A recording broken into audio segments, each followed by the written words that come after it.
ফ্লিপকার্টের সেকেন্ড ল্যাঙ্গুয়েজটা দেখে আমি অবাক, কিছুই বুঝতে পারতেছিল না। চলো তাহলে ভিডিওটা প্রথম থেকে শুরু করা যাক আর কি। সারা রাত ডিউটি করার পর সিকিউরিটিটা মেসেজটা দিচ্ছে না, পুরো সেই লেভেলের। দিনে হাঁটে হাঁটে বাইরে দিলে কোম্পানি থেকে, সকালবেলা বাইরে দেখছি না আর ইনবন্ডে 8-10টা গাড়ি লাগিয়ে আছে। কাজটা পুরো সেই লেভেল হবে মনে হয়েছে। এদিকে আর গপু দেখছি পুষ্পার সঙ্গে সেকেন্ড ল্যাঙ্গুয়েজে দমে কথা বলছে। আমি তো যাই না, দেখেই অবাক, কি বলছে কিছু বুঝতেই পারছি না। আর পুষ্পা দমে ইয়ারকে বোঝাচ্ছে সেকেন্ড ল্যাঙ্গুয়েজে। বলি এটা ফ্লিপকার্টের সেকেন্ড ল্যাঙ্গুয়েজ, কি বলছে কিছুই বোঝা দেয়। যদি তোমরা একটু বুঝতে পারো জানাবে কি বলতে চাইছে। দিনে বাসটা চাপে সোজা উঠে দিলে রুমের দিকে। যাতায়াতে পিছিয়ে বলছি আর ইডলি খাবো, তাই এখানে নামতে দেখছি রে বাবা, আর সকাল সকাল শুকরের মাংস বিকে আছে 200 টাকা কেজি। ছুলে নিয়ে আর বসে গেছে সকাল সকাল। সোজা চলে এলাম ইডলির দোকানটায়, আসিনি আমি এক প্লেট তো ভাজিটা নিয়ে নিলাম।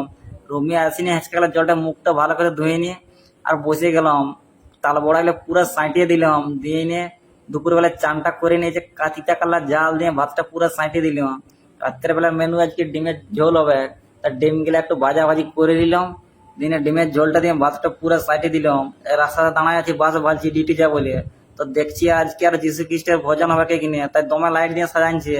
অনেক দূর দূর থেকে লোক আসে, তা আমি একটু প্রণামটা করে নিলাম। ওই যে লোকার মালিক, লোকার খুলতে লাগিয়ে গেছে, মোবাইলটা রাখবো আর এই কাজে ঢুকবো। এরকম নতুন নতুন নতুন ভিডিও দেখতে হলে পেজটা ফলো করো। ভিডিওটা এখানে শেষ করলাম।